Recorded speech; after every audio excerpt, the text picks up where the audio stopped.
Hi hello తడా viewers, hi hello, welcome to my blog. ఈరోజు మనమైతే తూపులపాలెం బీచ్కి అయితే వచ్చాము.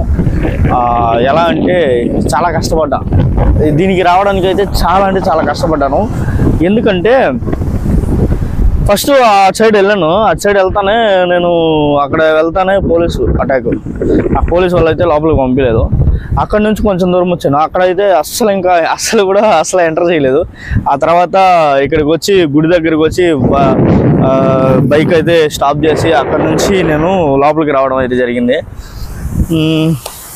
ఇదేంటంటే మీకు చెప్తున్నా, ఏంటంటే తూపులపాలెం బీచ్కి అయితే ఎంజాయ్ చేయాలని చెప్పి వచ్చారంటే లోపలికి అయితే అసలు ఎంటర్ చేయడు. ఎందుకంటే చాలా లోతు అనమాట, చాలా లోతు, చాలామంది చనిపోయి ఉన్నారని చెప్పేసి అందుకనేసి ఎంటర్ చేయట్లేదు. నేనైతే మన సబ్స్క్రైబర్స్ కోసం అయితే నేను ఇలా కొంచెం కష్టపడి లోపలికి అయితే వచ్చాను అంతే. చూడండి, ఇదే మన తూపులపాలెం బీచ్. నాకు చాలా ఇష్టం ఈ బీచ్. ఎందుకంటే మెరీనా బీచ్ కన్నా కూడా, మహాబలిపురం బీచ్ కన్నా కూడా, అన్ని బీచ్ల కన్నా కూడా ఈ బీచ్ అంటే చాలా ప్రశాంతంగా ఉంటుంది. ఎందుకంటే ఎవరికి తెలియదు కాబట్టి అందుకనేసి. ఓకే, చూడండి, ఇదే అనమాట మన బీచ్. ఎలా ఉంది? బాగుంది కదా? మీకు నచ్చుతుంది, ఖచ్చితంగా నచ్చుతుంది.